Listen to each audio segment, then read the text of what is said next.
On a sunny holiday morning, a rare sight these days, I heard footsteps.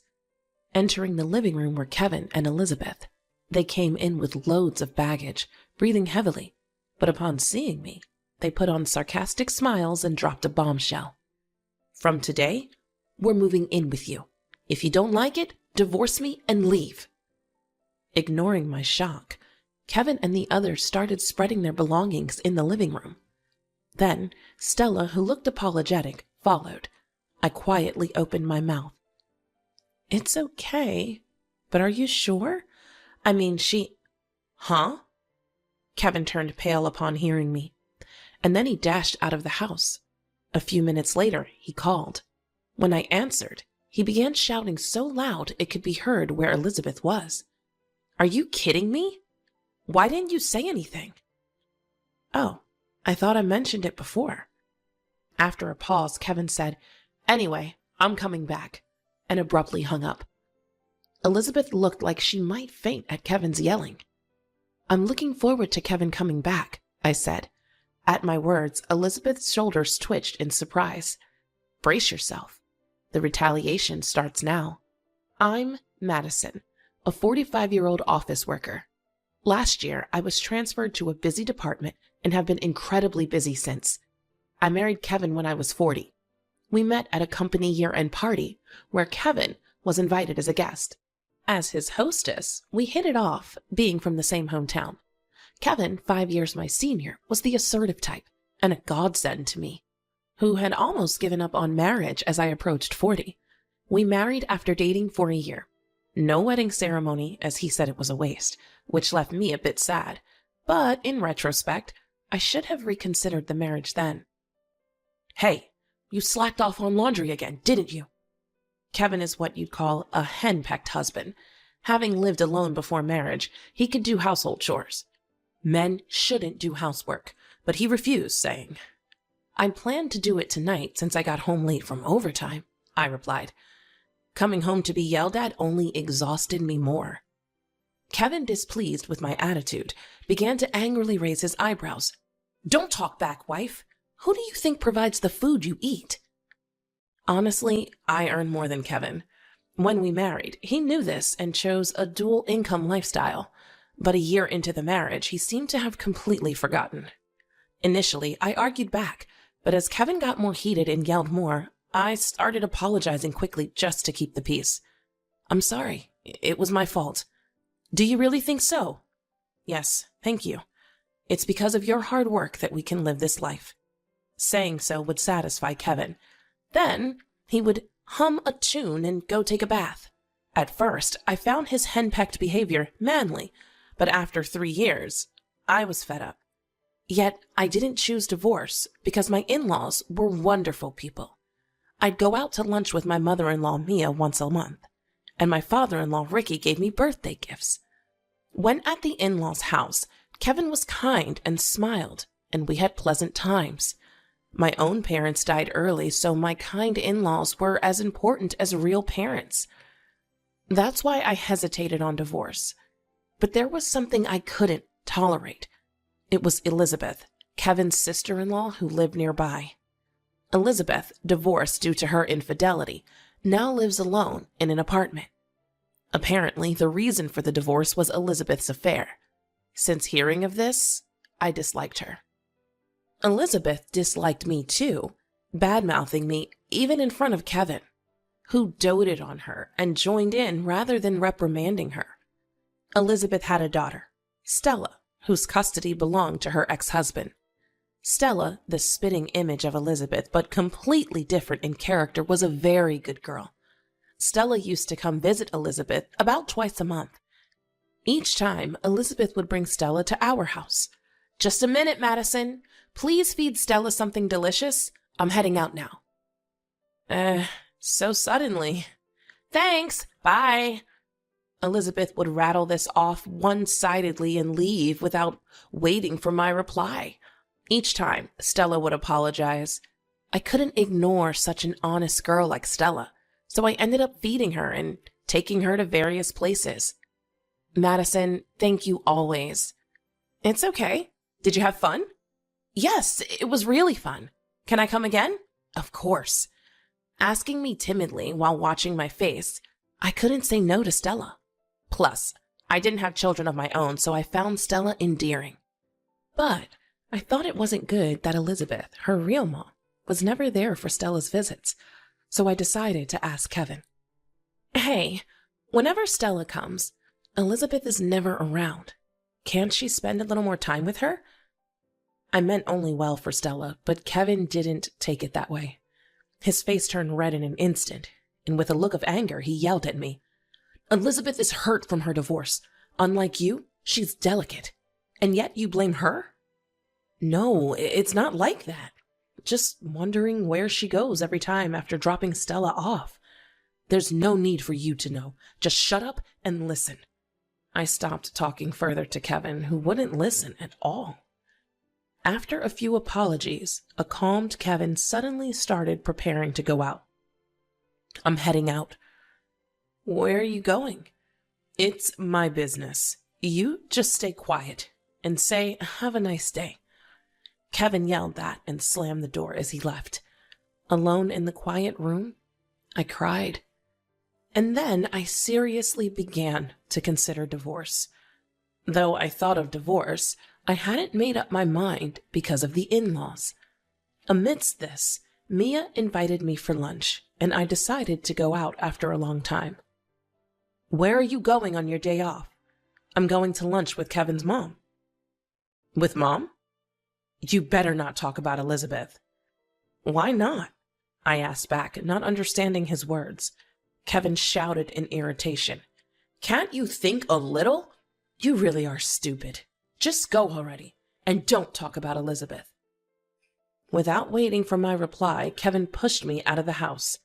Still not satisfied, I met Mia and talked over lunch. By the way, Elizabeth is coming over, right? You knew? I thought so. Mia sighed deeply and then apologized to me. Apparently, Stella had told her that she was bothering me by coming to see Mia.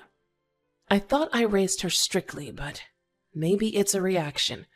She's into nightclubs. Nightclubs? That's right. She seems to have a considerable debt. I was surprised by Mia's words. When Elizabeth came to our house, she always dressed in branded clothes and seemed well off. When I told Mia this, she looked even more troubled. That child. We've cut ties with her. So, Madison, you should too. Kevin's probably spoiling Elizabeth, right? Mia said that when Elizabeth's affair came to light, Kevin kept blaming the ex-husband until the end. He even paid off her debts once, I learned. And that was an eye-opener for me. I'm thinking of divorcing Kevin. I'm sorry for the trouble. That's all right. I'll support you, Mia said, holding my hand. Thinking how it would be if my mom were alive, I started planning for the divorce. The preparations progressed meticulously so Kevin wouldn't notice. Hoping to awaken Kevin to reality, I casually mentioned Elizabeth's debts, but Kevin wouldn't listen. Instead, facing Kevin's yelling, I found I could no longer feel love for him. Thanks to the help of the in-laws, I gathered plenty of evidence and learned astonishing truths.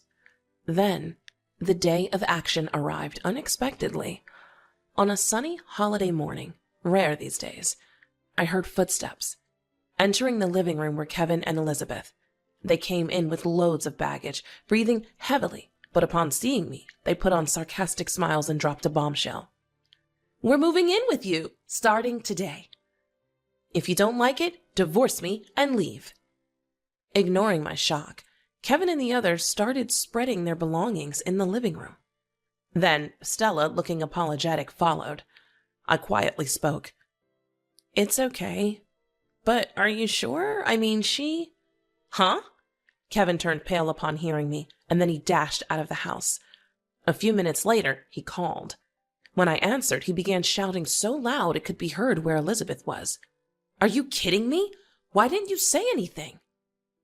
Oh, I thought I mentioned it before. After a pause, Kevin said, Anyway, I'm coming back, and abruptly hung up. Elizabeth looked like she might faint at Kevin's yelling. I'm looking forward to Kevin coming back, I said, At my words, Elizabeth's shoulders twitched in surprise. Brace yourself. The retaliation starts now. As soon as Kevin returned, he confronted Elizabeth. Elizabeth, what's this about debts? I didn't hear anything about it. It's just a small debt, Elizabeth answered, avoiding eye contact. I couldn't help but laugh. Elizabeth glared at me. I decided to respond to that glare. Amazing, Elizabeth, calling $150,000 a small debt?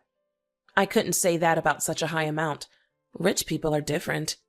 $150,000? Elizabeth turned to me with a face that looked about to cry when I casually revealed the amount, but I had no intention of letting her off. I continued, unilaterally. The guy from the nightclub? He recently got married, right? Elizabeth got dumped, huh? I'm not dumped. Once I get this house, he'll come back to me. And when we sell this place, the money, oh. Elizabeth inadvertently spilled her plan and looked at Kevin with a, I messed up face. Kevin, confused, kept looking back and forth between me and Elizabeth. I decided to tell Kevin the truth. Elizabeth planned to kick me out, then, eventually you, and sell this house. With the money, she'd pay off her debts and fund her nightclub guy. What the hell is that? Kevin stood there dumbfounded. He couldn't believe his beloved sister was using him like this. Was it all a lie? I want to live with Stella, so let us stay. I was planning to work and support both you and Stella? Hearing Kevin's words, my head ached. He couldn't support his wife, but planned to support his sister and niece? Elizabeth defiantly replied to Kevin's question. You're just an ATM, big brother. Once we sell the house, I can go back to him. Won't you listen to my request? ATM? What's that about? Enough. Elizabeth, brazen, and Kevin, furious, were leaving me out and yelling at each other. Their fight was ugly and ridiculous. The one who spoke to them wasn't me, but Stella. Enough. Both Kevin and Mom. I don't want to live together, and I only came today to say goodbye. Stella, what do you mean? This shocked both Elizabeth and Kevin, and they stopped fighting to look at Stella. Stella sighed deeply, looked straight at Elizabeth, and began to speak slowly. Mom, you're not interested in my life, right? I think I told you before, but I'm going to study abroad from high school. So today was to say that. I didn't hear anything like that. Elizabeth raised her voice, and Stella was looking at Elizabeth with a cool, disdainful gaze. Because you never really listened. Always chasing after men. I don't need a mom like that. For me, Madison is my mom. Huh? What do you mean? Elizabeth glared at her as if she were an enemy.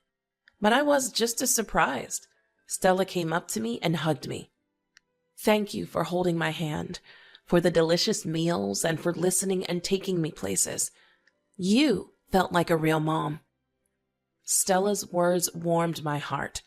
I felt a sense of fulfillment and happiness, as if everything I had done for Stella had come to fruition. I never had children, so I often worried if my way of interacting with Stella was correct. That's why I was even more moved. Stella, I too was happy to be with you. Do your best over there too. As I said this and wiped my tears, Stella smiled at me. Yeah, I want to call and send messages. Is that okay? Of course. Stella and I looked at each other and laughed. Elizabeth was watching us resentfully. Then, with a smug smile as if she had an idea, she started laughing. Stella, I'll go with you. Why? It's hard to live there alone, isn't it? Let's live together. They'll pay for our living expenses, right? I was astounded by her audacity. Stella, beside me, looked just as disgusted. Unaware of our reactions, Elizabeth started fantasizing about life after going abroad. Mom, while Stella's at school, we can go to the beach or shopping. When she's at her part-time job, I'll take a nap. At night, I'll go out a bit. Elizabeth talked only about leisure with no mention of work. Stella looked at her with contempt, suddenly burst into laughter.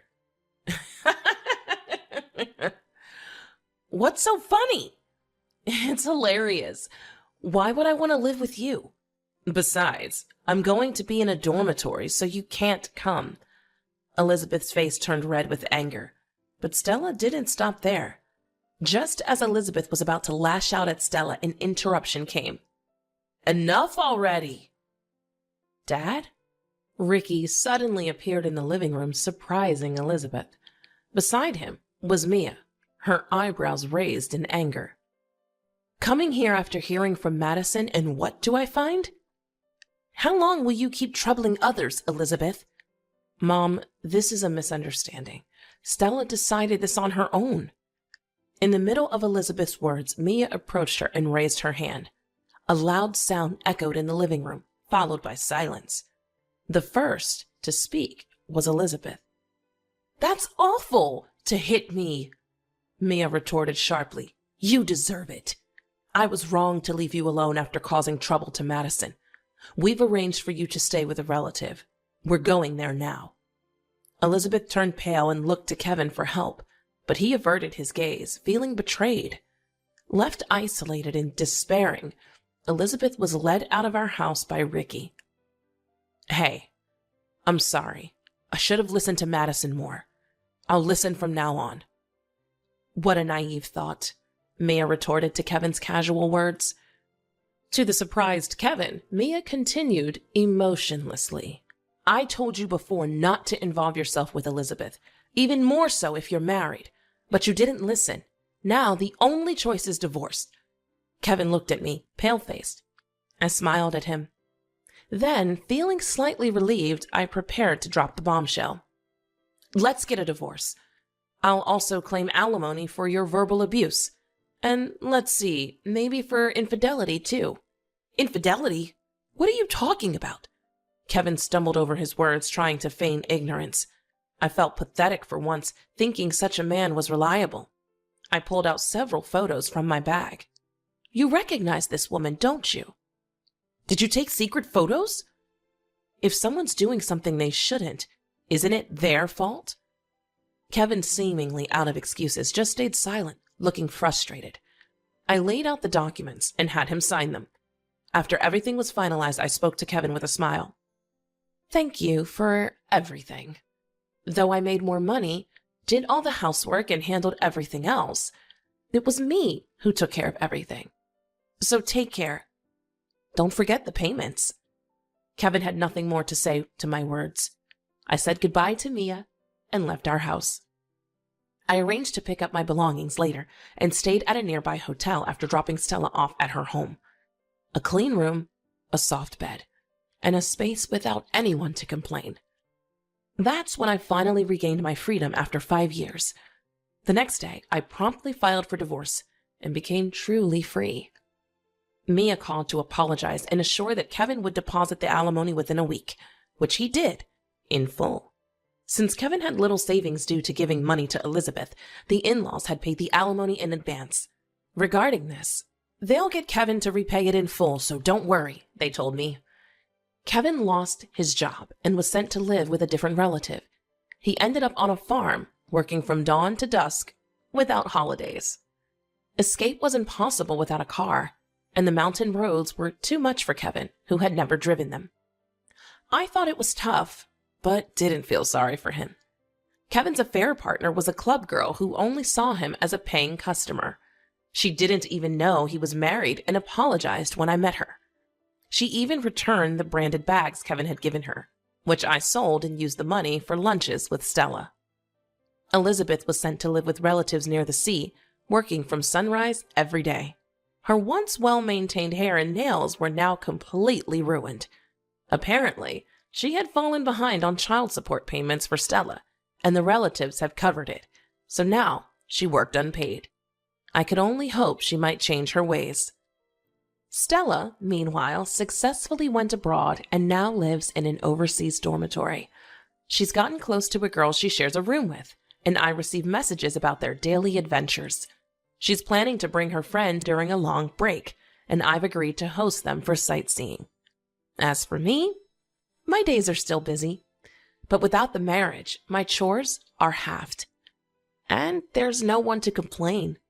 It's a different kind of busy, much more fulfilling. When I dropped Stella off, I met her dad, Elizabeth's ex-husband, for the first time. A nice guy. We exchanged contacts. As we kept in touch about Stella, we started going out together. I found peace just being with him, something I never had with Kevin. Even I am a bit surprised by these feelings. Stella is thrilled about me seeing him. On a video call recently, "When are you getting remarried?" she asked. I'm not thinking about it yet, but if he feels the same, maybe someday. To me, Stella is like a true daughter, and she feels the same about me. Becoming a real family would make me incredibly happy. With that hope in my heart, I head to work today as well.